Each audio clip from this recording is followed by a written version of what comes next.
are live. You can put your phone on silent, and I think we are live. Chat, hi, welcome to today's discussion. We are starting a new experiment today. This is called What Just Happened. And okay, quickly tell me if I'm audible, if we are visible, if everything is okay. There are already 37 people live. All right, awesome. Anime fanboy Lavina, hi, welcome. Prathamesh, thank you for joining in. Thanks. So, guys, this is Prathamesh Godbole. He's an old college friend of mine. He just showed me a photograph of us in 2010, was it? I think so, yeah. Yeah, that's a long time back.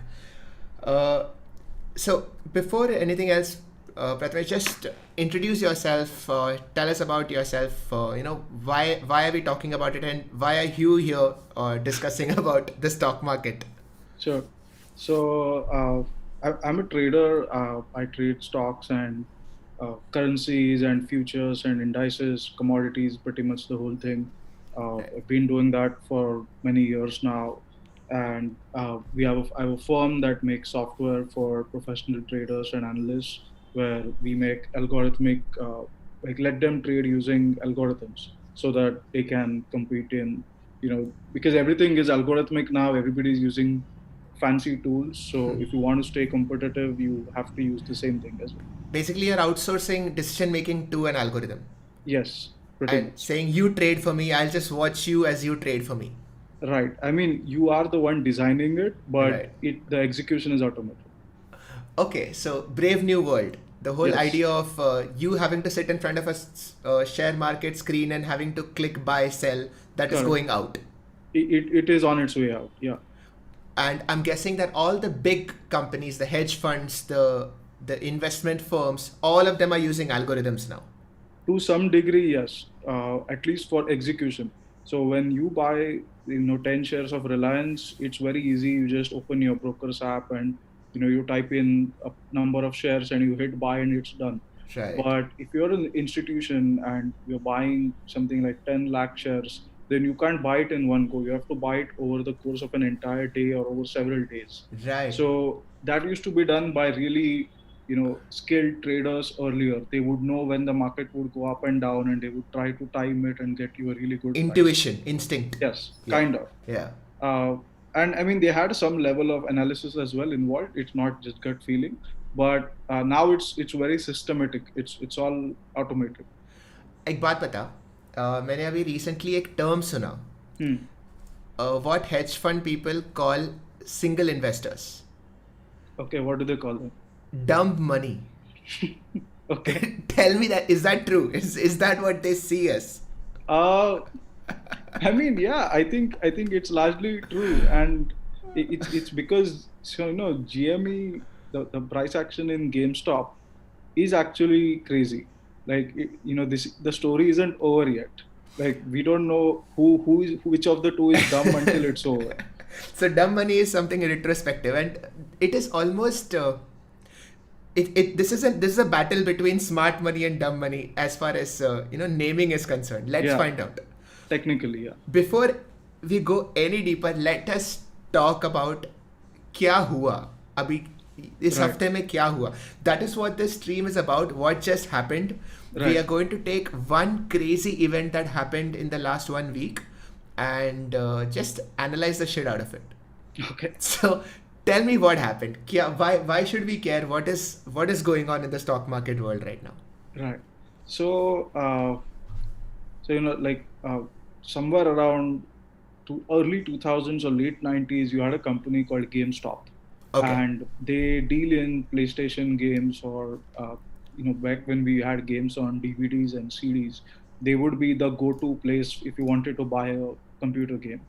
And as you got internet and broadband, it kind of lost relevance. So the stores are not so profitable. The company was on the verge of going out of business. I'm gonna try and let's see, GameStop, right?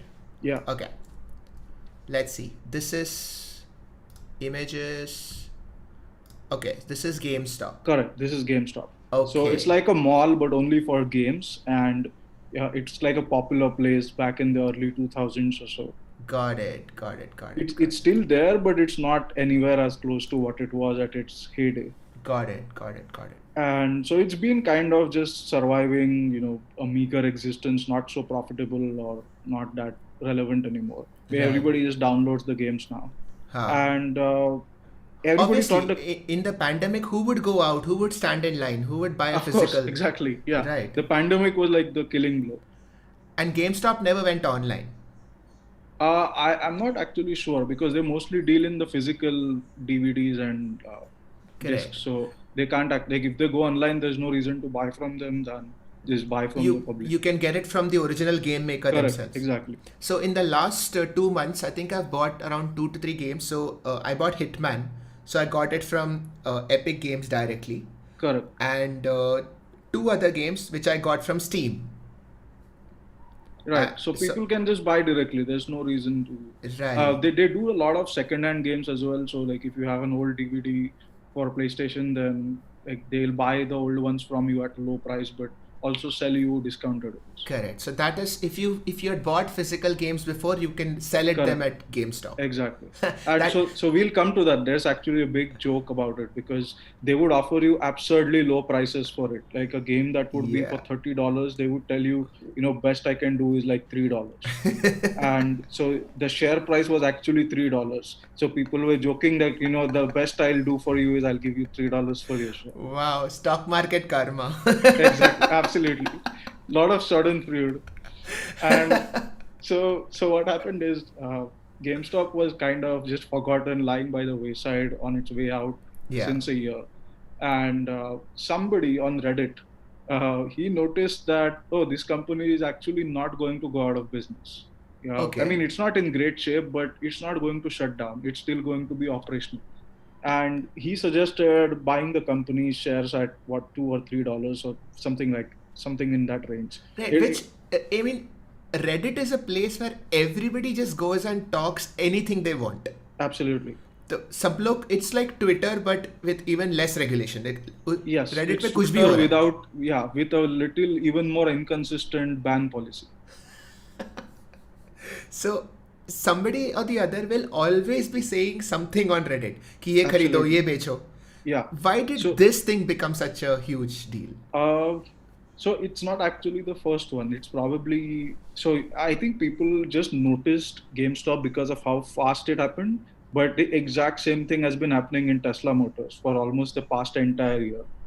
So Okay. Tesla Motors is actually a big company. They make cars. Those cars are fantastic. It has a very popular CEO, Elon Musk. Everything's fine. But Elon OP.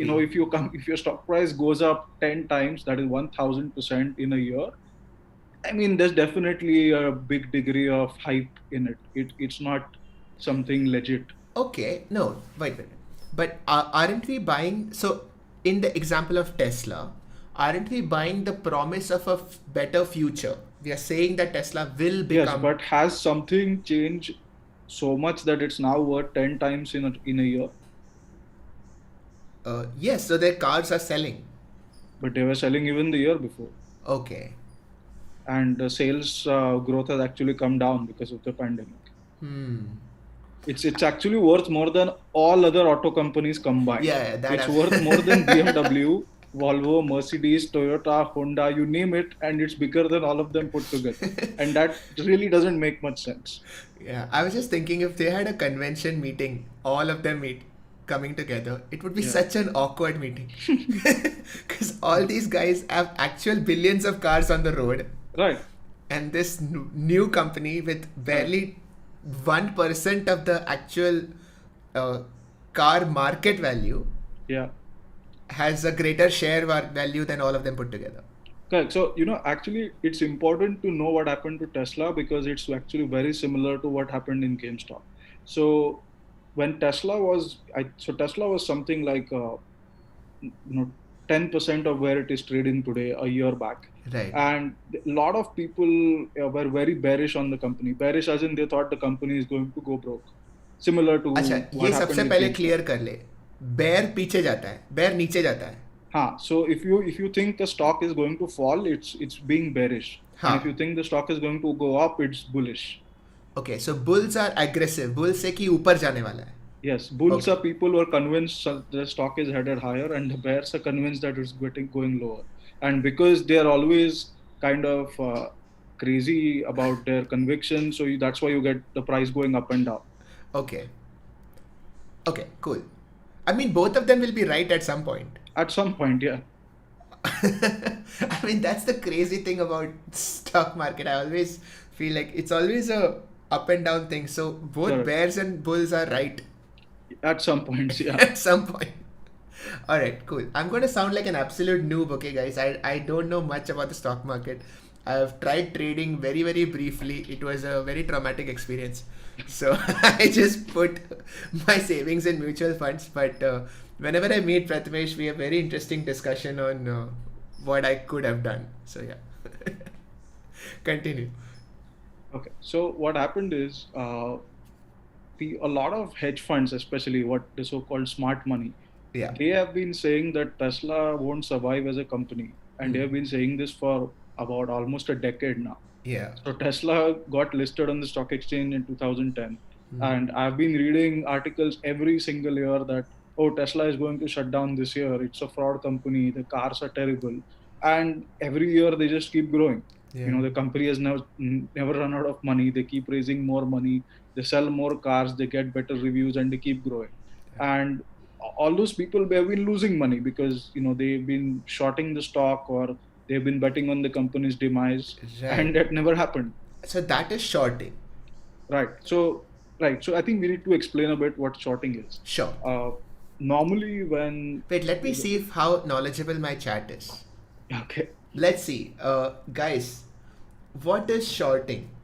Roaring Kitties is YouTube. Okay, wait, what? So this is what happens when I suddenly look at chat. They are sometimes discussing something completely different. Like I have no idea what is Roaring Kitty doing here on my chat. But okay then. Okay. Wait. What's happening? What's happening? PFC Olympics. Sid hasn't watched Scam. That is true. I haven't watched Scam 1992. Is that? Oh, is that because I said mutual funds? Oh, this is Tanmay Shut. Siddharth, it's not necessarily that stocks both go up and down. In the long run, established business almost always go up. Yeah, that's fair. You sell a stock so much that it drastically falls. That's not what shorting is. Short is when you sell before you buy. Is that correct? Yeah, that's right. That's correct. Okay. Betting against the stock. Yeah, Shorting is that's true. buying stock and then selling it immediately. Huh. Really? Sell first, buy next. Short sell. Okay. Go on. What is shorting? Okay. So think about it. Normally, when you say you're going to make money from some stock, it means you go and you buy that stock. They take those shares in your demat account. Yeah. You hold it for a few days or a few months or whatever, and then you sell it, and then you hopefully sold it for a higher price than what you bought. Right. So the net is your profit, and you take it back to your bank account. Now, just reverse the sequence of events. You are selling the stock first, and then you are buying it back after it goes down. So you still made the same amount of money. Right. Now, there's a small complication because in the first case, you actually had the stock to sell, but in the second case, you don't, right? Because you're just starting with cash. Yeah. So what you do is you go and you borrow this stock from somebody else. Okay. So let's say you have 100 shares of Apple and I want to go short on the stock. Then I'll go and pay you a fee, let's say 5% a year. And I'll borrow that stock from you and I'll sell it in the market. Let's say the price goes down $20. Now it's trading at 80 3 months later. I buy it back. I take my $20 in profit and I return the stock to you. Okay. So So if I own stock, you technically can I lend don't it out for extra income. right. I don't lose any money. Not at all. So I still get 100 shares of Apple at the end of it. Plus I get some commission. Correct. I mean, it's like an interest. You are loaning out something you have. Correct. Okay. See, because each share is identical to every other share, so it doesn't Yeah. matter which share you get back as long as the number is the same. Absolutely. My overall value of the shares did go low, of course, Yes, but that would have because gone you are low. correct, but you would have held it anyway, right? Let's say you are Got taking it. a view that I'm going to hold this stock for 10 years. I don't care what happens in the interim. So you might as well loan it out for some extra income in the interim. Correct. It's sort of like renting out a house. Absolutely. खाली रखने में क्या फायदा? Correct. You're Give it to buying it for someone. the appreciation, but you don't mind, lending it out in the interim. I mean, Right. this is not exactly similar because in this case, the person you are lending it out to can sell it. But yeah, I mean, that person is selling that stock, right? He's borrowing it from you to Yeah. complete the sale. And they'll sell it back to me. No, they'll sell it to somebody else. Okay. But think about it. Let's say there's an apartment complex which has like hundreds of houses. Yeah. You've bought one of them and Huh. it's just for appreciation. Hmm. Now, I think real estate is going to crash. So I say, why don't you, let me borrow your apartment for 5 years. Yeah. And since you are taking a 10-year view, you will have your apartment back after 5 years. Correct. So I borrow it from you. I pay you some rent. And I go and sell this to somebody else. Right. At I don't know, say a crore or whatever. Right. And yeah, after 3 years, the price has dropped to 80 lakhs. Huh. Now, some other apartment in the same building, that person wants to get out. Right. So I buy it back from him at 80 lakhs, and you are fine with any apartment in that same company. Right. So I return it to you. And so you're fine because at the end of 10 years, you've made your money. The price recovered eventually. Yeah. I've made my money because I profited from the price going down. Correct. Got it. Now, so, on the face of it, this is a win-win. Everybody benefits. correct. Okay. Cool. There's also another angle to it. So normally when you say shares, it's actually just there's no derivatives involved. Derivatives is when you say futures and options and other complex instruments. But these are, I mean, people think it's gambling, but it doesn't really have to do gambling. There are very much legitimate use cases for it. So I've heard of these terms, future options. Right. So they're all called derivatives, is it? Yeah, they're all together called as derivatives. Okay. So a futures is just a promise to buy something or sell something at some future date. Okay. That's it. Okay. So suppose let's say I want to go and let's say I'm a rice farmer and I have a lot of crop. I know it's going to be a bumper harvest and the price of rice has gone up in the market. And I want to make sure that I get this high price, but I don't know what happens if the price falls in the interim by the time I'm done harvesting it. So what I'll do is I'll go to the exchange, I'll sell rice in futures. Saying that I will sell you this rice at this particular price. Exactly. So I've locked in my price. Now irrespective I don't have any of what happens. Correct. Irrespective of what happens, the buyer is going to pay me the price at which I sold. So it's that guarantee. It's a guarantee. Correct. Right. Correct. Okay. So derivatives kind of help you transfer risk because somebody who wants to sell things wants a guarantee of a price. Similarly, let's say you are somebody who makes rice, basmati rice packets and sends it out, and you are afraid that the price of rice might go up in the future. Correct. So you want to lock in your low price. So you're going to go and buy it in futures. And say that तू मुझे 100 rupees में बेच, whether it is 80 or 120, I don't care, I'll buy it from you at 100. Correct. Right. So the way it works is you buy, let's say the price is 100, you buy the rice futures at 100. Now if the price of rice goes up, the futures contract also goes up. Okay, so if my future it is at 100... It mirrors the price of whatever it tracks. Okay, this part I didn't understand. So let's say rice is at 100 rupees. Right. So the promise is not a legal contract that you actually go and sign on stamp paper. Yeah, it means you go to your brokerage account and you hit the buy order just like you buy shares. Yeah. You will buy the futures for rice. And now if rice goes up, you will have a profit in your account. Right. That's it. The price of the futures will be same as whatever is the market price of. Okay. Cool. So that is derivative. Right. Now, why is derivatives related to short selling? Because just like you have futures, you have call options, put options, and other complex derivatives that I don't want to get into right now. But if let's say if I'm selling you a guarantee that I will buy or sell something to you at X price, then I also need a way to hedge my risk. So if I promise to sell you something at X and or say buy something from you at X, right. And if the price goes down, then I'm going to lose money, right? Of course. So if I can short that, then I don't have to lose money. So if I change my mind and I have the option of shorting rice futures. Okay.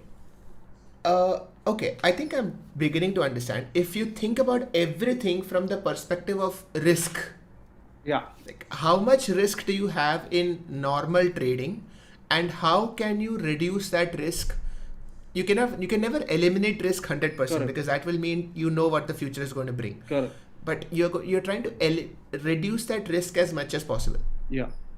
Okay, so shorting is one way, and shorting on an option is a second way. Like So options work very differently. So we just figured out what's futures, right? right. Which is a promise to buy or sell. Yeah. Now options is almost the same, except that it's not compulsory. So it's not mandatory. So instead of a promise, it's like saying I will buy if I want to. Okay, that's a call option. Yes, it's think of it as an insurance policy. So Ha. you buy insurance on a house, and if it gets damaged or whatever, then the insurance company compensates you, right? Ha. So that's a put option. So there So are people selling this insurance. correct. Now, if I'm somebody who is selling this insurance, say on Tesla stock, and if Tesla stock actually goes down, then I'm going to lose money, right? Oh. So what I'm going to do is I'm going to sell you that option, and I'm going to short the stock. So my risk is capped. Okay. So just like you get insurance for say your car, कि अगर Right. तूने car, if you crash your car, then you are paying a premium every year Right. and hoping that of course the car doesn't crash. Correct. But that premium is worth it because अगर वो crash हुआ, Exactly. तो then you will Absolutely. get all the money back. Absolutely. So options are insurances for stock market. Correct. So if you want insurance against the price going up, that's a call option. And if you're buying insurance for the price going down, that's a put option. अच्छा. So insurance against the price going up means you have shorted it. No, it means you're no. So you will buy insurance against the price going up if you think the price might actually go up. Let's say Right. you want to buy the share 6 months from now, but if it doubles in price, you can't buy it, right? Correct. Of course. Okay. So Got it. So but you don't want to be tied into buying it. You are just saying, I want the option to I be want the able option to to buy buy it. Ah. Right. That's why it's called an option. Okay. Cool. Fine. So this again, is why is all this shorting. relevant? Yeah. This Why is it relevant? because it's a philosophical question. Like people say short selling is bad, it's illegal, and it drives companies into bankruptcy and all that. Yes. And it's not true, because so short selling has no impact on the company's financial position. This is a share, somebody who is buying and selling a share. It has absolutely no effect on whether the company is profitable or loss making or so on. Okay. तो मैंने आज क्या पढ़ा? I was reading about this कि अगर समझो मेरा company है और बहुत सारे इन्वेस्टर्स मिला के they start shorting my stock, then I have a problem taking in loans because apparently that is the bank gives loans based on this metric also. Is that true? It's specific to any particular case. It's not strictly true. Okay. On the contrary, I would say short sellers have taking a bad risk, because let's say you are a good company that the price got hammered down from $20 to $5. Right. Then some big company is going to say, oh, this is a fantastic buying opportunity. I'm going to go and acquire this entire company for $50 per share. Now, if you have shorted it at $20, you're dead, because now you have to close your position by buying back at twice the price. Right. Okay. Cool. Okay, now we get into the real story. So what happened? Okay, so what happened, like we were discussing, right? GameStop was kind of just in kind of by the roadside, and nobody really cared what happened to it. Yeah. Until one guy on Reddit said that, oh, this is actually a good company. It's worth more than $4. It's not going bankrupt. It's a very cheap stock. It's just $4. It can't go much lower. And this happens all the time. Okay, like lots of people are क्या ही convinced फर्क पड़ता है, ले ले. so lots of people will be convinced that there are penny stocks for like $1 or $2 that will become great companies in future. Right. No, it happens all the time. Nothing unusual about it. Right. But so this fellow Nothing went illegal and about it. yeah, nothing illegal about it. Right. Correct. Right. But so what happened is this particular instance it caught on, Huh. and he ended up going and buying a lot of call options on it, Huh. meaning he's buying insurance against the price going up. So this fellow said that ये company का share market बहुत ही कम है, $4 है, और हाँ, ये share price. Price, और ये शायद आगे जाके ऊपर जाएगा. Correct. He's saying it's worth maybe $10 or $15. So हाँ. I don't want to tie up all my capital in buying the shares from now. So Right. I'll buy the call options on it. So when you buy a call option, according to what you just said, I am buying the option of buying the share, buying that stock at $10. Correct. It could be at any price. That is decided on based on which Okay. option you buy. Okay. Cool. So it's a cheap. See, because when you buy the option, you pay only the premium, not the full price for the shares. Right. So suppose you're buying, 10,000 shares at $4, then you will tie up $40,000. Right. But you can buy the premium for this insurance for maybe just 1/10 of it. Ha. Cool. Okay, got it. No, so one sec. A call option means you are buying the option to sell it at $10, right? No, you to buy it at $10, regardless of what it's trading at. So it could have gone to $50 and you will still get it at $10 So why not get a call option to buy it at $4? because it's more expensive. Acha. See, the option seller is not an idiot, right? Oh. He's not going to give you free money. Obviously. So if the share is at $4, then he'll Yeah. charge you $4 of premium. So you don't break even unless it goes to $8. Correct. But the option seller might think that, oh, there is no way it's going to go beyond $10. $10. So he will quote you a very low premium. Okay, cool. So you're hoping, so when I say I'm buying a call option at $10 for a $4 stock, Yeah. I am hoping that it will go much beyond 10. Correct. Okay.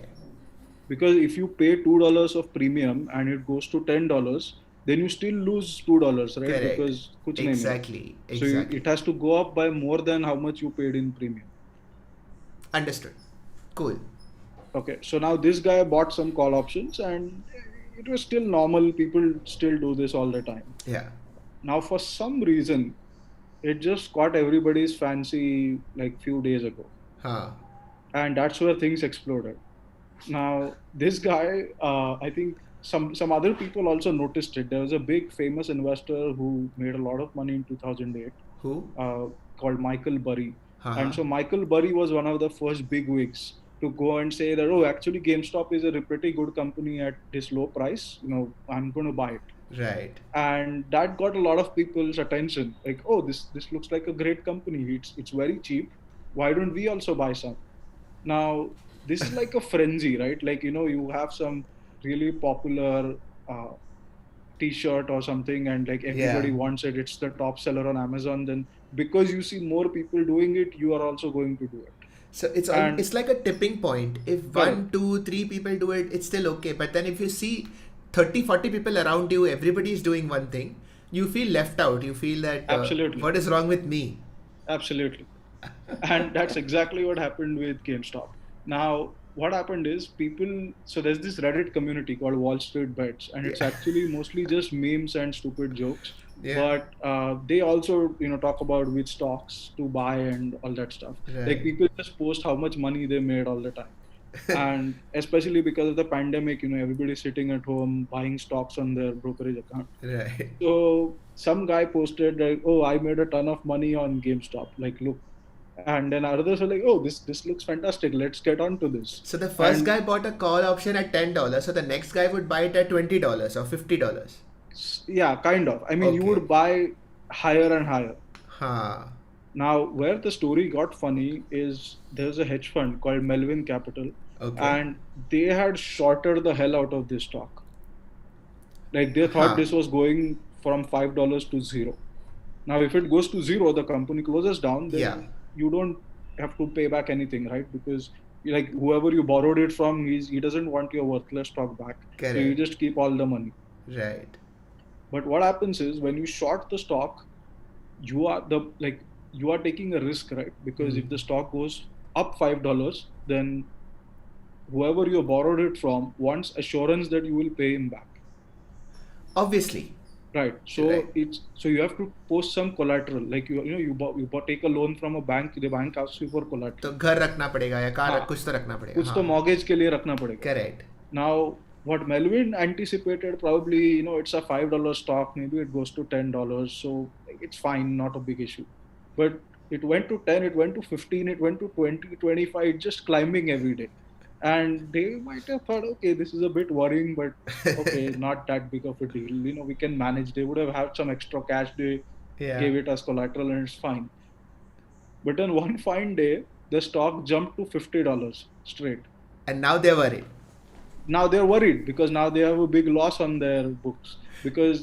And so here's the problem with hedge funds. Because of the amount of shares they trade, they can't enter and exit like us. Like if you have 10 shares or 100 shares, you can just exit in one go. Yeah. But if you're shorted, a million shares, you can't exit. Because once you start buying to close your position, your buying itself will take the price higher. Will take the price up. So you selling or buying will change the market. Yes, you are the market. So this reminds me of the advantages that smaller boats have against large cruise ships. It's exactly the same. Yeah. Because cruise ships can't turn suddenly. Correct. And what's worse is that in Wall Street lingo, these guys are called whales. Whales, and right. Everybody loves whale hunting. So and this is not just retail, okay, this is Wall Street itself. Yeah. So if they find that somebody's trapped in a position like this, they will squeeze them like hell. They'll make it as bad as they can for you because it's free money, right? They know you are going to be forced to buy. Right. So they are going to buy before you, drive the price higher, and sell it back to you when it's up 2% or 5% or whatever. Yeah. Like piranha is coming to kill a whale. Yes, so Wall Street is as ruthless with each other as they are with others.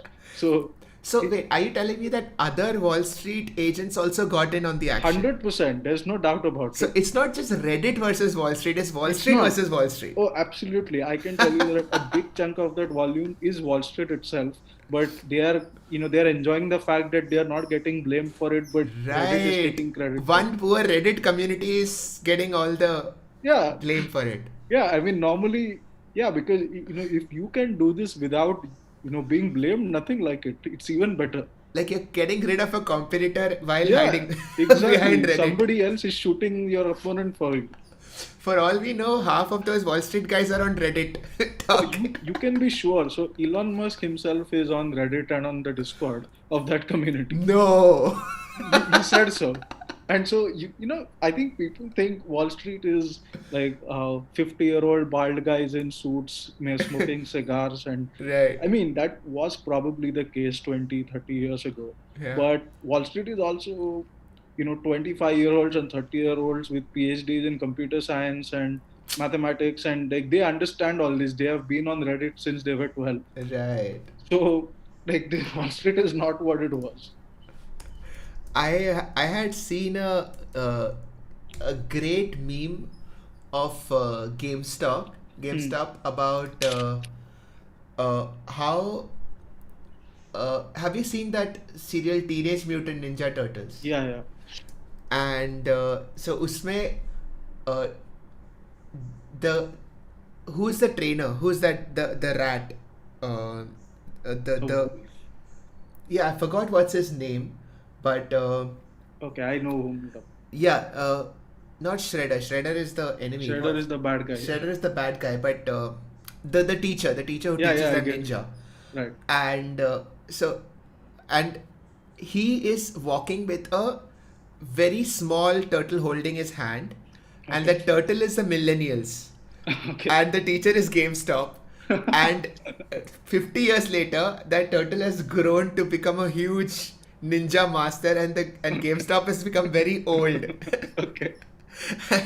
I mean, if you were Wall Street, you absolutely want these kind of memes. Oh, it's not me. I'm not involved. I'm losing money. It's all Reddit. Yeah, but It's crazy because I'm sure a lot of these millennials grew up on playing GameStop Oh, games. absolutely. So I think a large part of this has been the gamification of trading. You have apps like Robinhood in US Ah. that made it seem like a game. You're betting money and you make some, you lose some. So So people gamers think can it's kind actually of fun. take hold of this very quickly once you figure out the patterns. Correct. It has. And that, people have been trained to do this two other times before. One was cryptocurrencies, Huh. Bitcoin, and then Tesla Motors. So Right. now you missed the first bus, you missed the second bus, you're not going to miss the third bus. People get the idea of how to game Correct. this. And what happened is Reddit figured out that Melvin Capital was short massively, and they knew that they were going to have to force to cover. Right. So everybody just went on a buying spree, and the stock went up 300% in 2 days, from $15 to $50, and that actually Wait, I want to see destroyed this. them. Do They you have lost a something like $2 billion. they what? Yeah, I have a chart. Let me share the screen. Yeah, go ahead. Go ahead. Gamers stopped GameStop from stopping their games. Yeah. Uh, Splinter okay. Sensei. Can you see the Oh, his chart? name is Splinter. Oh, right. Okay. Yeah, we can see this chart. Okay, so I'll just explain what we are seeing. Huh. This is a price chart, which means this is showing you how the share price has gone up over Yeah. time. This is the date. So this is last July, August, September. Huh. So it was somewhere around $4 or $5 when it first got noticed. Yeah.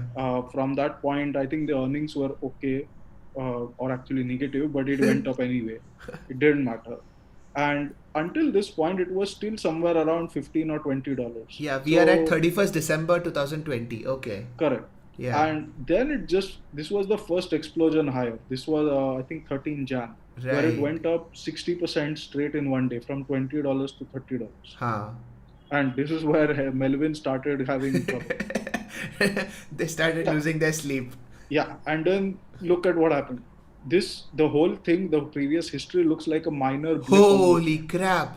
So, so this is where Melvin got started getting squeezed, and then it from 60 it went to 160 in 2 days. So at this point they got destroyed, and they needed a bailout. So they got a bailout? Not from the government. They raised money from another hedge fund called Citadel. Wow. Okay. So Now hedge funds helping each other. yeah, I mean, everybody's out for making money, right? You're getting a hedge fund that did something stupid, and Yeah. otherwise they may be a great company. Right. So, so here's the funny part. Uh, all this buying that drove the price higher Yeah. was happening mostly from a broker called Robinhood in US, which is like a free brokerage. Like Okay. it's zero brokerage, so you don't pay anything. You just So trade all you want. is that Zerodha? Like how Zerodha is in India? No. Very similar, but Zerodha still charges you brokerage. Like in India, you don't have zero brokerage, and you Okay. still have to pay STT and bunch of other charges. Right.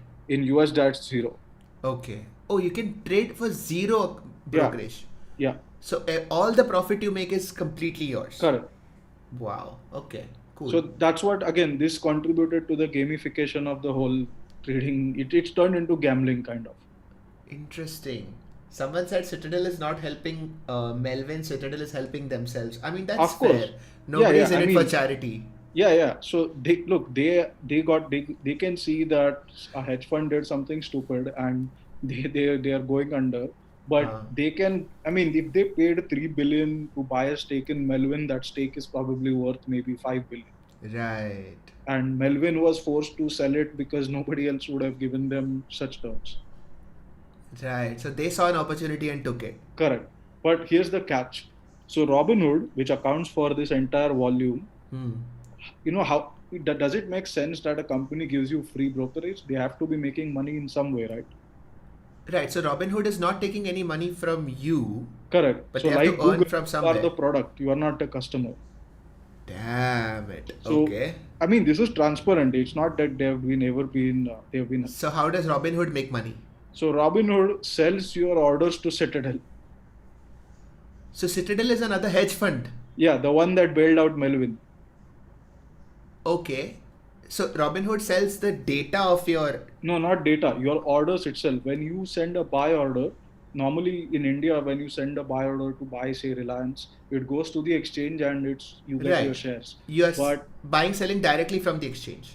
right, Huh. but in US they have a rule that the order does not have to go to the exchange. It can go to anybody as long as you get a price as good as the exchange. What? Yeah, So if the exchange is selling at 100 rupees, then I can sell at 100 rupees without going to the exchange. no, I mean not for selling. I'm saying if you are selling and you get a better price, nobody is complaining. But if you are buying and you pay more, then you are not going to be happy, right? Right. If it's at 100 on the exchange and you got your shares for 105, you are going to be angry about it. Correct. So that is illegal. Right, it is. But what Citadel does, because they trade so many shares, they Huh. can always give you a price that is as good as the exchange or even better than the exchange. So sort of like They are a mini exchange in themselves. right. So sort of like how large scale retailers can sell you at less Correct, than market price, correct, right? Because they deal in bulk, correct. whereas a grocery store cannot. Right. Now think Right. about it. This is really funny. Robinhood is sending its orders to Citadel Huh. for GameStop. Huh. Citadel can see that there is so much buying coming in from Robinhood that's going to squeeze the price and destroy Melvin. Right. And that may be how they knew that Melvin was going to need some capital. Oh my god. So Citadel is just sitting at the center, Yeah, uh, dealing with they're on Robin both Hood. sides of it. They can see that Melvin is getting destroyed, and they can also see that what is driving that destruction. My god, man. Okay. And so it didn't stop there. Like people see, once it got popular, everybody knew that Melvin. When the news hit that Melvin needed a bailout, people realized, oh, there must be other Melvins too. Like there are other hedge funds who must have shorted it when it's now 100. So it's like one whale down now. Let's. Oh yeah, exactly. It's a whale hunting expedition now, and it's actually true. So you get websites where they report what is the total number of shares or like approximate number that Right. total have been shorted, and normally if Melvin would have covered, that number would have gone down, but instead that number has gone up. So either Melvin has not covered or some new people have come into short. So people said, "Oh, let's squeeze these guys out too." So they bought even more. So the price went from 150 to 300. Oh. So this is what you see here. The price was 150. The next day it went to 200, So all of and this cannot be Reddit users. Yeah, it's not it's possible. not exactly. I think people are missing the point. Like they're having their day in the sun, and they're having fun. So nobody wants to spoil the party. But you do not get these kind of moves only from Reddit. Right. But this is interesting though that when you said people turning their scopes onto other whales, Yeah. uh, if say a community like Reddit, which has millions of people, if they all start communicating and buying and trading together as one, then they become one of the biggest hedge funds. The I mean, it's possible in a small stock, but not in one of the biggest companies like, say, Apple or Google. Okay. Because a single hedge fund will be maybe a few $1 billion. Hmm.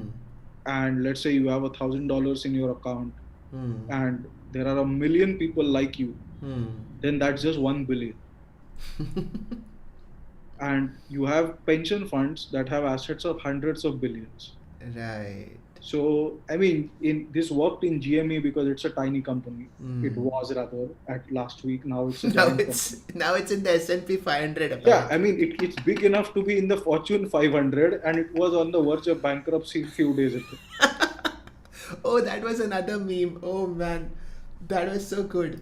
Uh, Yeah, and so you have people saying to the moon and hold the line, and like it's like they're seeing it like some kind of war. yeah. Wait. And so this is not the only one. See, once people got excited, they said, "Why are we stopping at GME? Let's do this for every company that has high short interest." So there's this theater chain called AMC, Huh. and AMC went from $4 to $20 overnight. Why? just because people decided we are going to squeeze these guys out too.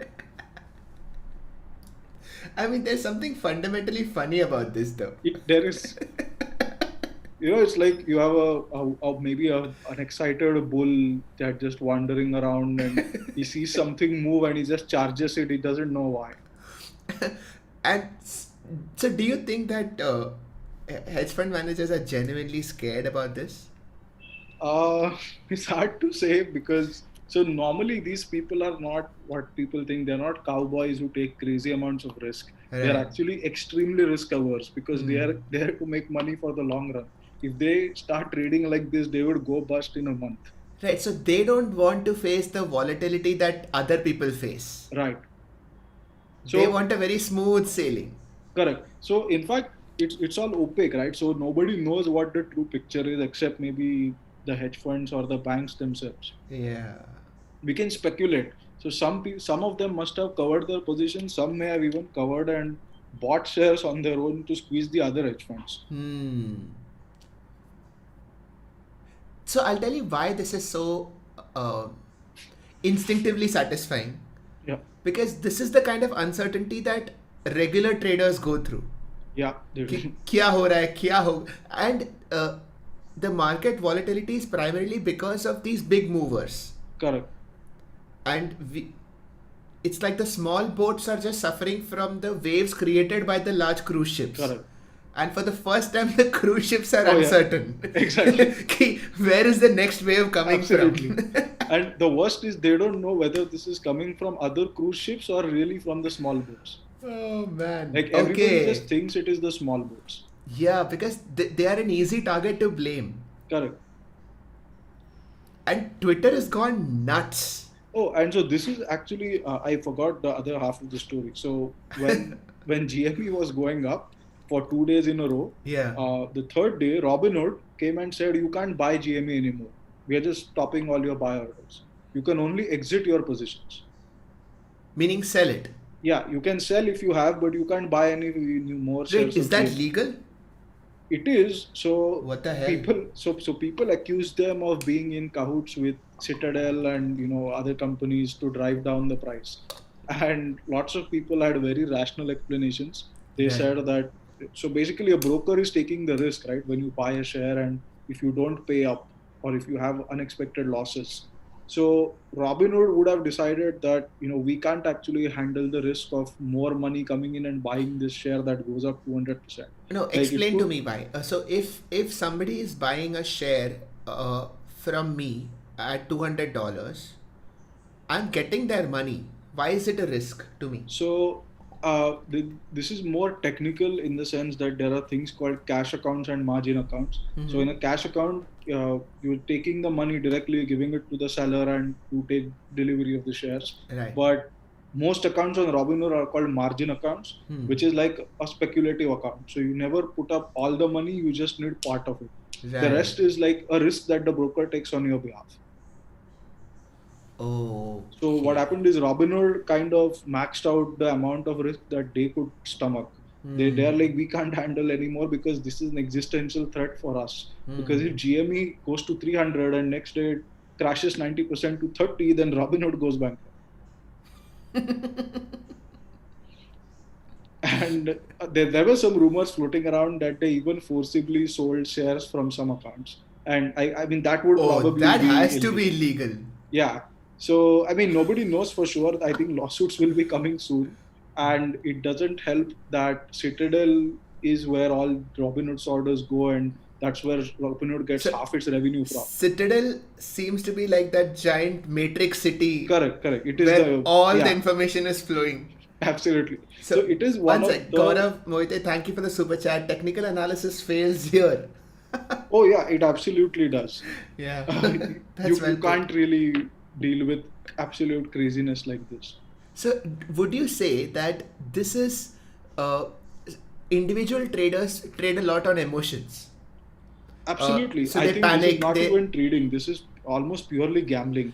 Right.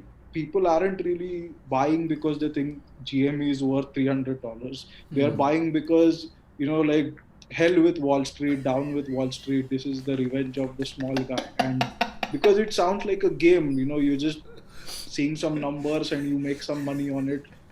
It's actually like a game Is now. it like Aragon saying, today is not the day we... Oh yeah, so it's full of these memes. There are Lord of the Rings memes, Game of Thrones, like it's all over the place. People are just having the time of their lives. So just So, a... on a more serious note, it's because, like, so 10 years back in US, you had this protest called Occupy Wall Street. Right. And this is because after the 2008 crash, a lot of people lost their jobs, their homes, and so on. And a lot of banks on Wall Street got bailouts and bonuses. Right. And again, it was very unpopular back then. People were very angry about it. They protested, and well, nothing happened. But so that kind of pent up anger was still there somewhere. Right. Like people saw the kind of similar story play out again in the pandemic. You had people evicted from homes and so on, and kind of no consequence for the big companies, right? In fact, like Apple and Google and all these shares have doubled during the pandemic. Amazon, everything. Amazon, yeah. So you see these newspapers and websites telling you that, oh, the billionaires have made twice of what they were worth last year. Yeah. I mean, you're going to be very angry about it. Yeah. And when you hear that per minute they're making more than your entire life savings and stuff like that. Yeah, and that is actually, I feel, very dishonest way to report it, because you say that XY, like Jeff Bezos made $3,000 per hour or per minute. I mean, he didn't make it. It's not money in his bank account. It's what his shares are worth. So, when you say Jeff Bezos is worth 100 billion, he does not have 100 billion in cash in his bank account that he can actually spend. In fact, most of it cannot be spent because so the way they calculate is they take Amazon's share price, multiply the number of shares he owns, and that's his net worth. Now, technically speaking, if he were to actually decide that, oh, I want this 100 billion in cash and start selling those hundreds of millions of shares. Yeah, exactly. That wealth is it's like imaginary wealth. It's not real wealth. Right. So you only have the wealth as long as you don't use it. Yes. And I mean, they can't sell it, right? If Bezos sells like 80% of what he has, then he's no longer in charge. Maybe some big bank or somebody will come and take over a majority and kick him out. So you can't sell that shares. You can't really say this is that the billionaires made X amount of money. No, they didn't. Yeah, but that makes for catchy titles. It does, yeah. So similarly, in after 2008, you had people saying sub fraud look. Sorry? Chat is going sub fraud hai. No, I mean, look, I think this needs to be discussed. So in 2008, nobody actually went to jail, and that was very bad. Because there should have been prosecutions for the systemic fraud that happened. And it obviously going to make people angry if they lose their house or they lose their job, and somebody who scams the industry for hundreds of billions gets away with a retirement bonus package. Yeah. I mean, it's so fundamentally unfair, and you feel like it is rigged against you. Correct. And so when people said, if they can get bailouts, like why can't I get a bailout? What's wrong in it? Yeah, correct. So that's what Twitter was saying, that don't worry about the hedge funds, just send them a check for $600. Yeah, exactly. Yeah. So I forgot to talk about this. So when people say that they got bonuses and nobody went to jail, it's true. But think about this way: a bank does lots of things. Some people trade stocks, some people trade commodities, and so on. And whatever they make in total is what the bank makes. Now, let's say you are in charge of trading commodities and some other desk is in charge of the mortgages that ended up blowing up and destroying the bank. But you traded commodities really well and you made a big profit for the bank. So is it fair to say that you won't get your bonus despite you doing your job because somebody else blew up? That's also unfair, right? Yeah, so when you look at it from outside that the bank gave somebody a big bonus, then you feel angry. If you go into you're saying if you go into the individual story, it doesn't seem so. Yeah, I mean, I just saying that it needs more nuance. It shouldn't be knee-jerk reporting. You shouldn't say, oh, XYZ got a bailout and they still gave bonuses. I think what maybe you they didn't give bonuses to the people who blew it up. They're probably fired. But somebody else who may have reduced the loss should get a bonus, right? right. So I think it's about the story, right? Because people, when you are suffering or when you think an injustice has happened, and the story is that nobody went to jail, Correct. nobody suffered real consequences, Yeah, then obviously there will be a lot of anger, and anger absolutely. is never rational. Yeah. Yeah. So So, that's in what's fact, happening now. uh, coming back to GME, the reason I said we don't know who is the dumb money yet is because we don't know how this ends. Hmm. It's a poker game with very high stakes. So what are the ways in which it could go? There is only one way it will go. That it's going to crash just as fast like the Burj Khalifa. It Hmm. goes up like this. It also comes down the same way. And yeah, so there's an I old like that. saying. So the graph will be the Yeah, shape of a Burj Khalifa. Okay. yeah. Right now it looks like only the first half of the Burj Khalifa. The second half also looks the same. Uh, Is and that a this happened. technical term? Is there an actual thing? No, no. I just no. Like people just joke about I it. feel that that should be a thing. Yeah. MS Finance में सिखाना चाहिए. हाँ. So there's an old saying that the bull goes up by the stairs and the bear leaves from the window. Because as much as hype you get on the way up, there is Right. even more panic on the way down. Right. You'll have stories of people saying, "Oh, I took a loan on my house and I put it all in GME." Oh God, that is not funny, guys. That Yeah, is it's not. And this is because of mania. It's FOMO. It's like extreme FOMO. Like right. their mechanic and their cat and dog is making money in GME and like they can't afford not to. So I saw a meme that's of a wife telling the husband, "Honey, let's sell now and be millionaires," and the husband is like, "No, this is to the end." So they think they are going to squeeze the hedge funds out and take it to the stratosphere. Right. But I mean, maybe I don't know. But I mean, you can't. Nobody's thinking rationally, right? So there's no point arguing about it. Correct. So the odds are that since the fundamental financials of the company hasn't changed much yet, Nothing really. Yeah. yet. I mean, we I don't know. mean, you can justify that it's worth $15 or $20, but not 500. So it will fall, and when it falls, if it is true that a lot of these Reddit users have been buying it, and if they haven't sold it at the top, then they are going to lose some money. 90% of it. 90% of it they'll lose. Yeah. I mean, as soon as it starts dropping, they will all start selling quickly. They want to be the Correct. first to sell, not the last to sell. Correct. Yeah, so that is why it's going So to the be a hedge funds sudden are drop. betting that it's at the top, and so they are the ones selling to these guys right now, shorting even more. Right. So It's they're a shorting poker's even game. more. Yes, so it's a poker game. Like it's about will you go all in? Will the hedge fund go all in? Will they have more money coming in and raise even more? It's billionaires poker.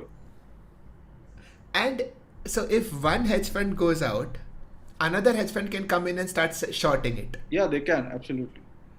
And so these guys have to buy even more to get that hedge fund out. Correct. And there's no shortage of hedge funds. So I was talking to a friend a couple of days back, and he This is told me that insane. now the interest rate on GME is 30%. If What you does that want to, mean?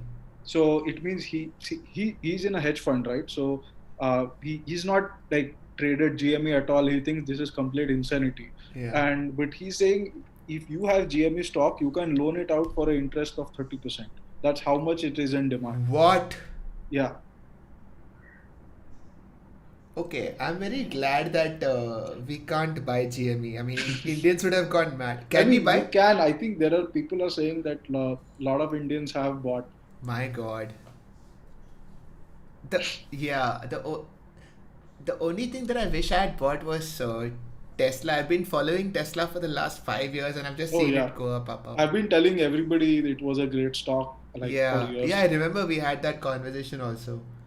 So there is a lot of conversation going on about how it's events like this that strengthens the argument for cryptocurrency. Uh, Do you think that is fair? I don't know. I mean, this doesn't really have anything to No, do in the with sense of crypto. how uh, the market is structured in a way that you can push up the stock market artificially. You can push up the price artificially, and So crypto has even less transparency and regulation. Like it could be just one guy selling to himself on another of his accounts and pushing the price up. That is blatantly illegal in stock markets. Like if you have two hedge funds and each of them have 10 billion and I start buying from one and selling to the other, it will take the price higher, right, but the regulator will shut you down and send you to jail. right. But obviously, in Bitcoin, there isn't anything like that. There's nothing, nobody knows, right, who is transacting. Right. In fact, it's like GME on steroids actually. So then what is the thing about crypto? I know that today we weren't supposed to talk about crypto and all that, but like that wasn't the plan. But I'm just curious. So What is I, with it? I think there's a great degree of gamification that has happened for all of these. It's the underlying theme is the same. People think of it as some kind of game, and like you have some firm believers who think that it's going to be worth $1 million each Bitcoin, and some people who think maybe 100,000. And but for most people, it's like, oh, it always goes up. Like, don't worry, just buy it, and it will go up after a month. It's FOMO. It's pure gambling. Yeah, absolutely. Because I mean, when I first heard of blockchain, it sounded interesting. Like it It sounds is. like a decentralized way of uh, minting and keeping money, and the system itself takes care of it. So there's no human Yeah. interruption. So, I mean, I am kind of unsure about crypto, not because I don't know enough about it, but because I don't think it is possible to predict accurately. Like, even if you know all that there is to know about it. Did you know that India is coming up with a cryptocurrency? Yeah, I mean, it's a very stupid idea because it's created by the government and then it's no The longer whole really a Correct. cryptocurrency. The whole idea is, I think it's called Lakshmi or something. It is. I mean, fine, whatever, but Yeah. I mean, calling it cryptocurrency is a little absurd. I mean, it's crypto wink currency. Yeah, it's crypto wing currency. So there is a thing called a digital central bank currency, and again, this is just a fancy name for saying that the government will keep your money at all times. Like right now, it's at least in a private bank or it in in cash form that Correct. it cannot be your privacy cannot be invaded. Right. But once it's a digital currency, means the government has the account directly. There's no bank in between. Yeah. And there is no physical nothing. There is Nothing. nothing.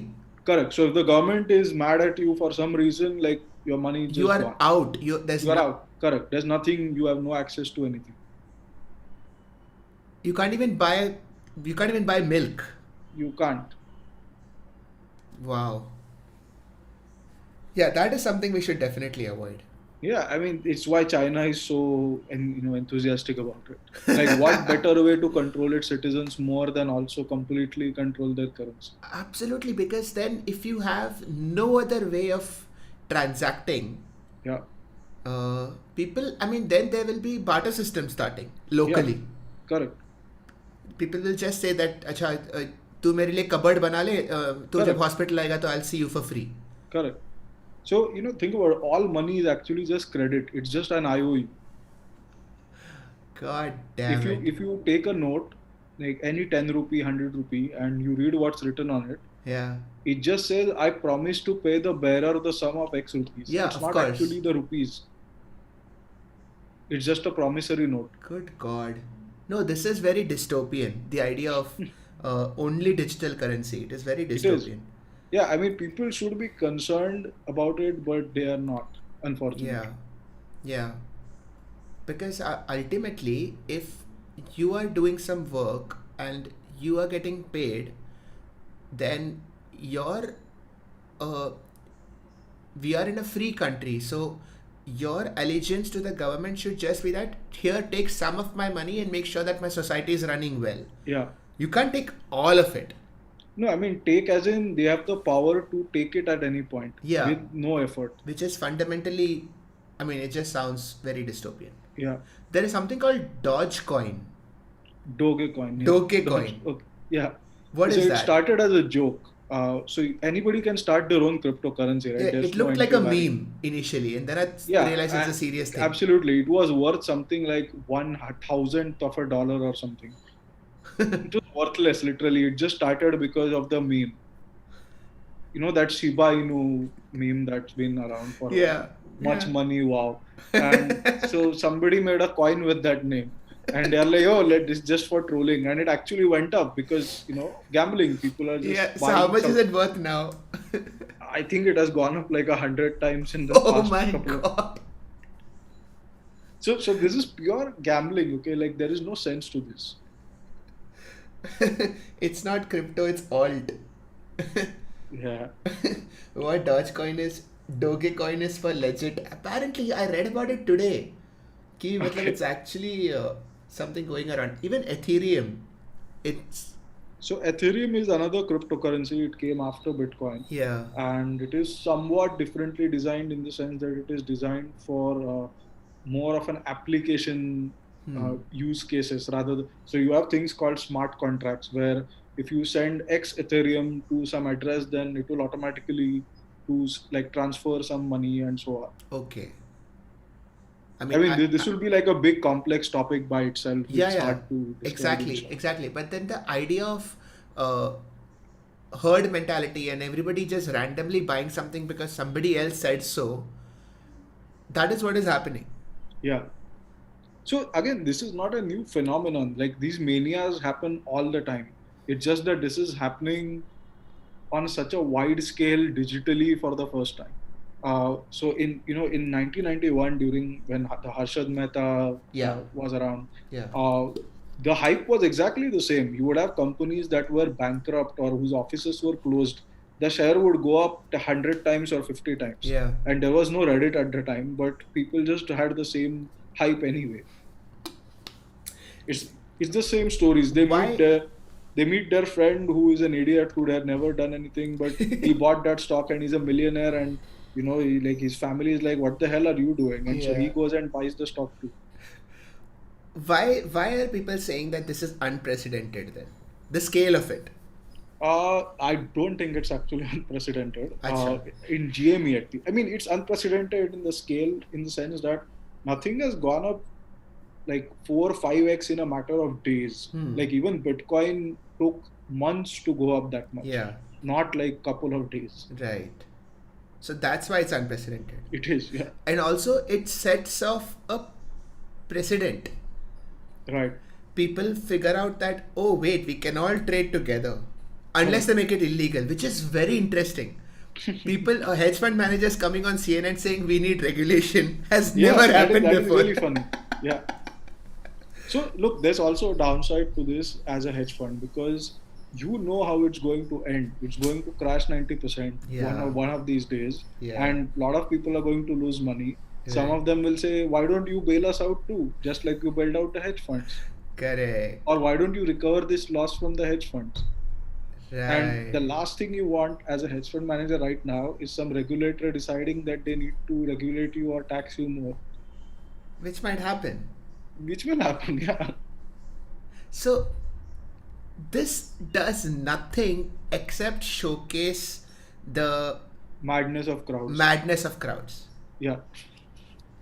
This is a mob literally right now. And no. And also it's sort of it's putting a mirror to what hedge funds have been doing also, in terms of because they are so big, their buying and selling can alter the market, and when other people alter the market, it affects them, just like how hedge funds Yeah. affect other people. So, I'll say that hedge funds having an impact on the price is not something they like, they dislike it.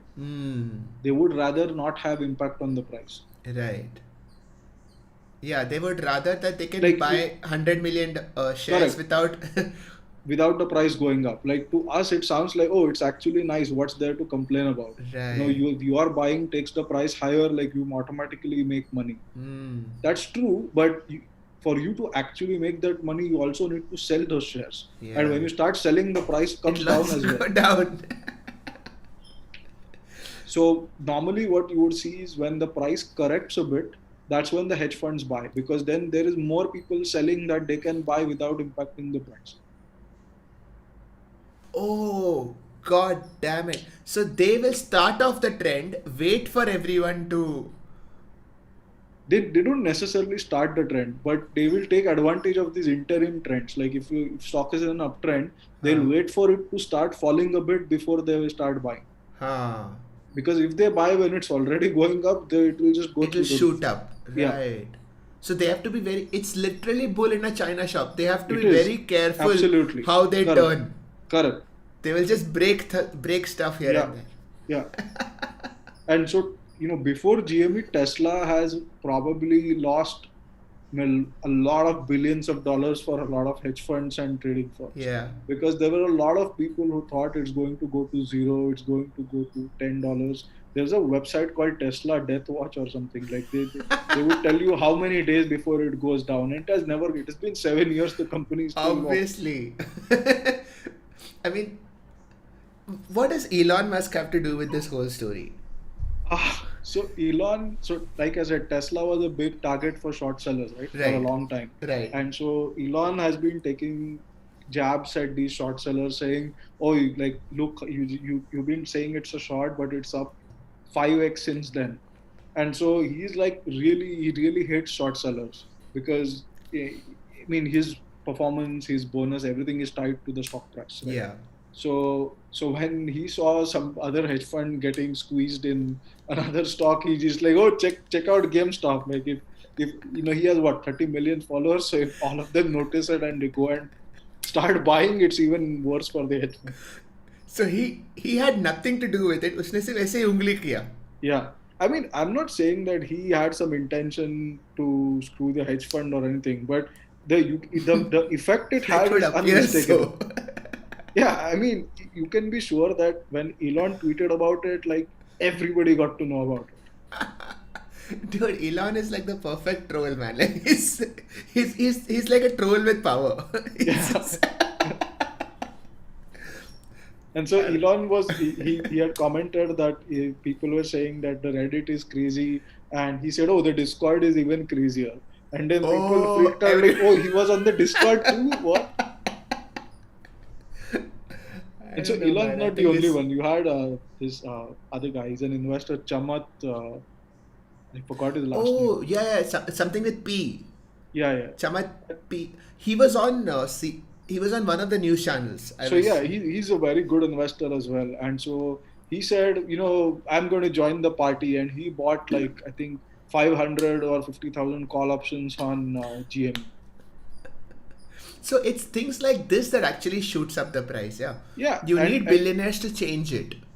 I mean, this is billionaire versus billionaire. Like Right. everybody's there for the money, right? They know they can make a killing by squeezing somebody else. They're going to do it.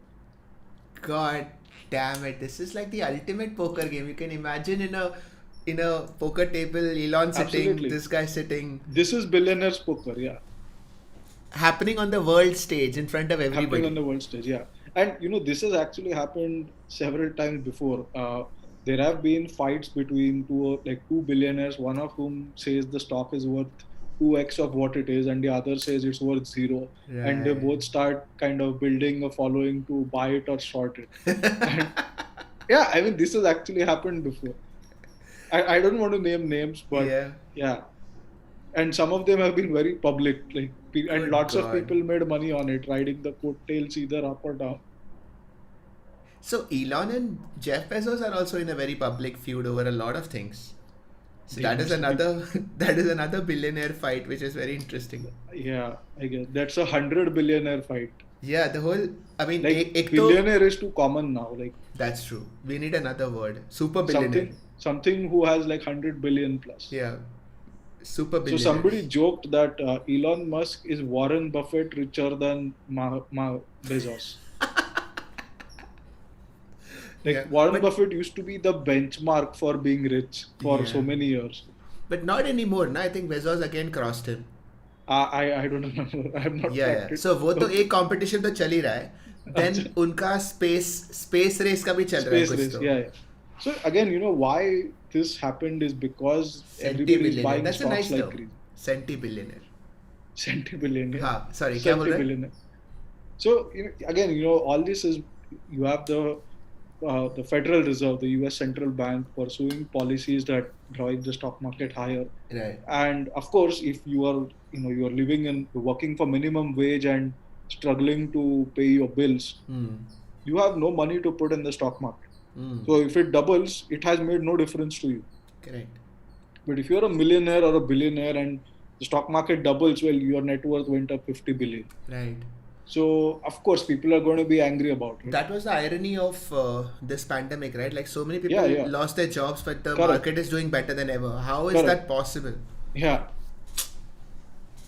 Yeah. And I mean, I think again, people think there is some kind of sinister conspiracy theory, and it's not conspiracy. It's just a cause and effect from common sense. Like, it's not that this was it was unforeseeable. Everybody could see what is going to happen, but it was unavoidable. So unless there was a change in policy.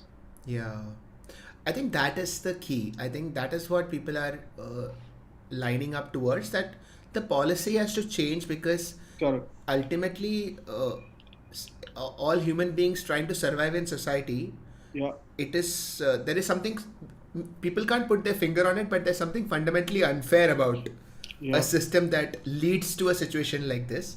Correct. Not to go to the other extreme also, but कुछ Yeah. तो correction होना चाहिए बीच में. Exactly. There's been a lot of talk about how the Federal Reserve bailed out the banks in 2008. And I think, again, this was a case where some more nuance would be helpful. So when Lehman Brothers, the investment bank, went down, it was a point where the entire financial system might collapse, not just a bank or two. And that means your banks go, your insurance companies go, your shipping stops, air travel, everything, literally the entire world economy collapses. Right. As a cascading domino effect. And that had to be avoided at all costs. Technically, there's only so much a central bank can do. It's up to the legislative part of the government to then institute criminal inquiries or whatever and prosecute the people that brought the system to that. That is what failed. Correct. That failed, and the central bank just did whatever they could. Yeah. But now, but now the central bank is getting the blame, saying, "Oh, you worsened the wealth inequality by the bailouts and the money printing." And I mean, sure, they did, but the alternative was much worse. Yeah, I mean, it's sort of like, once you are there, you have to do all of that. Correct. But the question is, why did it get there? And exactly. Were those questions ever answered? Correct.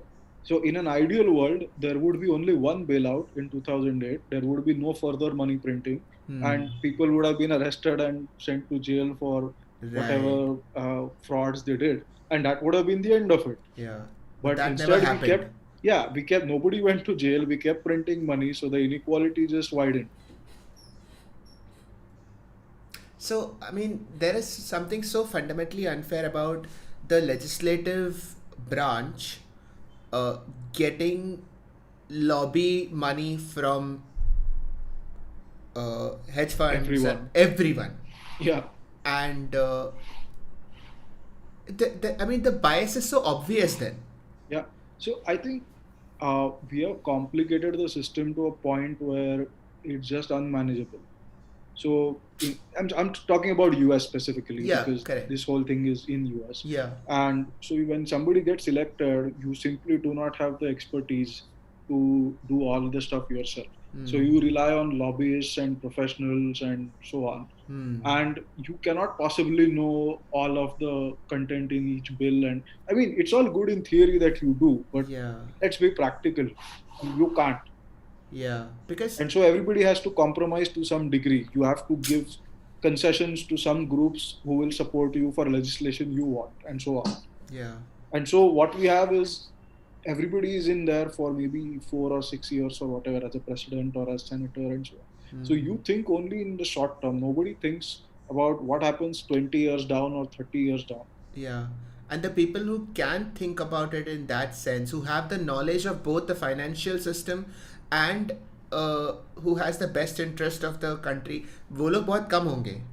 Yeah, I mean, outrage sells, right? Nobody wants to listen to a calm, rational opinion with data. Like if somebody had that much awareness of the financial system, they would probably be working for a hedge fund. Yeah, they do. Correct. Like why will they run? Okay. So to wrap up the conversation, what just happened this week was GameStop company है, basic financials not very good, logically come price ही होना चाहिए, but not as bad as people, the hedge funds thought, and somebody just spread the news, people just bought it, shot up all the way, and now it is a face off, and we don't know who will blink first, and most likely it is going to crash. That is where we are at now. Yeah. Is there a 1% chance also that it won't crash? I mean, we don't know at what point it turns. Right. Maybe it turns at 800. Maybe on Monday, maybe it goes to 5,000. Like who knows, right? Jesus. So this has actually happened before. So I think this was in 2008 or 9. Yeah. There was a battle between Volkswagen and Porsche, the two car companies. Yeah. And all these hedge funds, similarly, they turned out to be the dumb money at that time. They were short, I think, Volkswagen, because they thought that the deal is not going to happen. And I think Porsche used call options to stealthily buy a large stake in the company. So there are reporting requirements, like if you buy X%, then you have to disclose. So they got around it by not buying the shares, but by buying the call options. Oh. And so then I think this was like a few days before the deal, they went public and said, oh, actually we own most of the company, so we are making an open offer for all the other shares. And the hedge funds found out that the number of shares they are sold short exceeded the number of shares now available in the market, because the parent company bought all the remaining ones. How is that legal? How is any of this legal? This is insane. No, this is legal, but it's badly designed. And so it led to a mad scramble to buy the shares available. And the price went from 250 to 1,000 in like few days. And then it crashed back to 250 when the trade was over. So whoever is in the know is sorted for life. Yeah, I mean, if you happen to own those shares by chance and you sold out at 1,000, you made a ton of money. My God. Okay. So then that's where we are at. This is going to be interesting, guys. I think we are going to keep an eye on this story. I think we'll all get to see this as it unfolds.